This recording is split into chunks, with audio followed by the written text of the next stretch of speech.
Inside, now, the woman had a lantern in one hand and a turf knife in the other, and the Duke of Corvenna, who had been crawling for the better part of a mile, understood that she was not offering him a choice. He got as far as the flagstones of her kitchen before his arm gave way.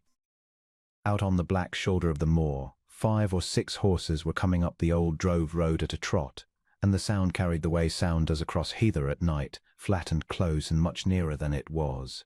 Torquil heard her set down the lantern. He heard a ring pulled and the groan of a trap in the floor, and then her hands were under his good arm, hauling with a strength that had nothing ladylike about it whatsoever.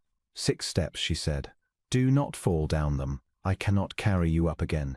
He did not fall down them. It was, he thought afterwards, the last act of his own will for 4 days. The cellar smelled of earth and apples and salt.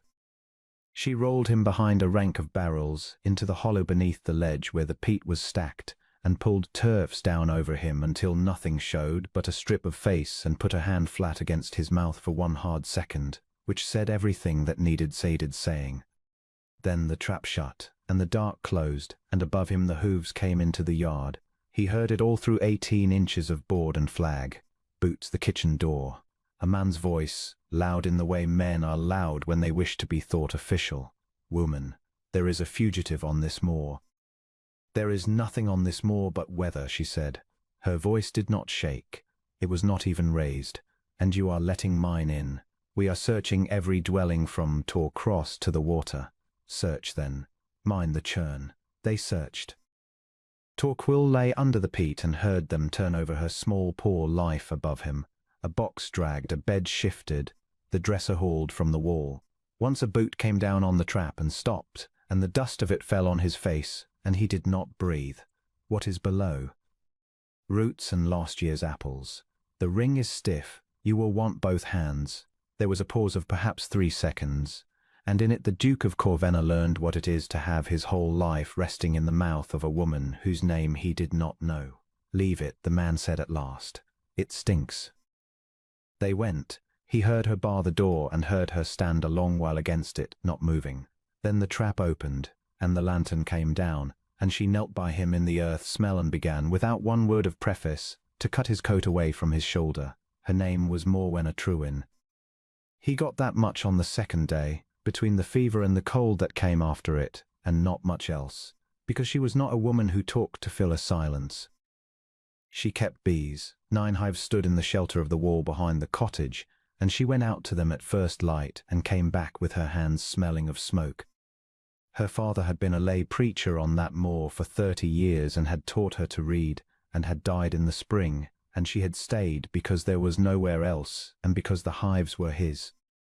She fed Torquil broth with a horn spoon and made him sit up for it, and when he could not lift his right arm she held the cup, and never once said anything to make a proud man feel his weakness. She dressed the wound with linen torn from her own petticoat, and told him matter-of-factly that the ball had gone through the meat of the shoulder and out again, and that he had lost a great deal of blood and rather more sense, and that had he lain another hour in the wet he would not have wanted a doctor but a spade.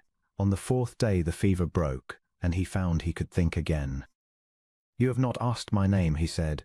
"No. Most would. Most have not had 6 armed men in their kitchen."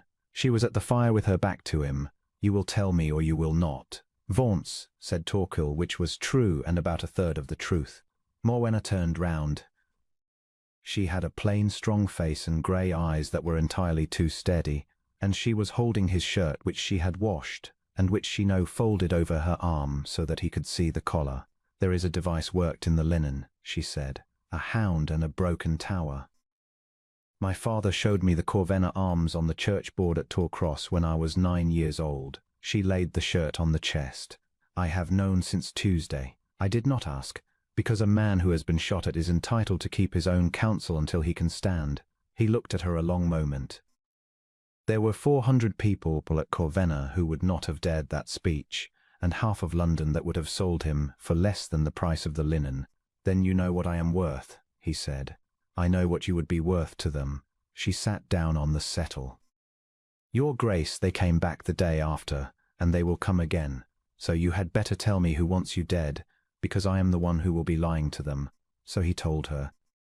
He told her about his father's younger brother, Lord Ellis-Vance, who had managed Corvenna through 11 years of a minority and had never once been asked to account for it. He told her about the audit he had ordered in June, and the conveyance he had found, drawn in a lawyer's hand and dated 3 years back, transferring the whole of the Corvenna water rights to a company of which his uncle was the only real name. He told her that he had said nothing, and had written quietly to a King's Council in London, and had sat to ride there himself with the papers in his saddlebag, alone, because he had been fool enough to believe his own blood would not go so far. "And the papers?" said Morwenna. "On the horse." "The horse is somewhere on this moor or in his hands, likely in his hands. Then you have nothing." "I have my word," said the Duke of Corvenna, "and the word of a dead man is worth nothing at all, which is precisely why he wants me to be one before Michaelmas." Morwenna Trewin sat very still. Outside, the wind came round the corner of the cottage and found the gap under the door, as it did every night. "Eat your broth," she said. "You are no use to anybody at that weight." They came back on the 11th day. Torquil was standing by then, in a dead preacher's coat too short in the arm, and he was at the back window when the horses came up out of the combe, and he counted them, and saw that this time there were 7. And at the head of them, on a grey he had known since he was a boy, riding easily, hat in hand to the weather, came his uncle. He went down into the cellar because she made him, and lying in the dark under his own helplessness was the hardest hour of his life. Lord Ellis-Vance did not shout. He had never needed to. Torquil heard the voice come through the boards, warm and reasonable and terribly familiar, the voice that had taught him to cast a line and to shoot and to sign what was put in front of him. "My dear young woman, I am looking for my nephew. I have heard he is dead. He is missing," which on this moor is nearly the same thing. A pause, the scrape of a chair. "There is a man abroad here who has taken his ring off him, a vagrant, we think, dangerous. If any word should come to you of where the body lies, there would be 50 guineas in it, and no questions." 50 guineas is a great deal of money to a woman with 9 hives. It is. I have had it written out and cried at Torcross. Paper. "Keep this. Show it to any who can read." When they had gone she came down the 6 steps and put the handbill into Torquil's hands without a word. It was printed and signed beneath in ink, in his uncle's own hand, in the loops he had known since childhood.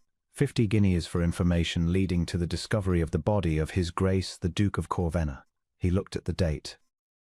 Then he looked at it again, and his hand began to shake, and Morwenna took the paper out of it before he could crush it. "What is it?" "The date." His voice came out of him strangely. "The 17th. Morwenna, I was set upon on the night of the 19th. He had that cried in the market 2 days before there was any body to look for." She sat back on her heels among the earth and the apples. "Then we keep it," she said, "somewhere better than a cellar," and she went up and put it inside the hollow of a straw skep behind the hives, under the wax, where nobody in this world goes looking who has not been stung. October came on the moor. He grew strong slowly and hated every day of it. And in the growing strong he found that he did not, in fact, hate the days. He learned to cut Pete left-handed badly, and she let him, and never laughed except once. He carried water.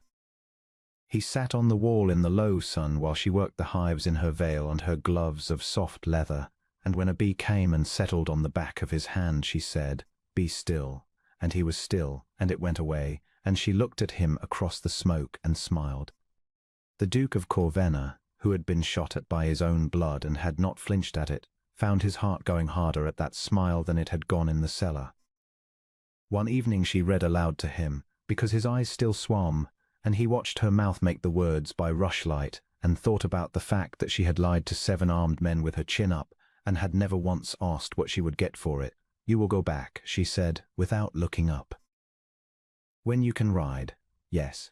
"Good." She turned the page. Her voice was perfectly level, and it was the first time he had heard her put effort into making it so, and something in him turned over at that, painfully. The magistrate came on the last Tuesday in October, with a warrant and a constable and 4 of his uncle's men behind him.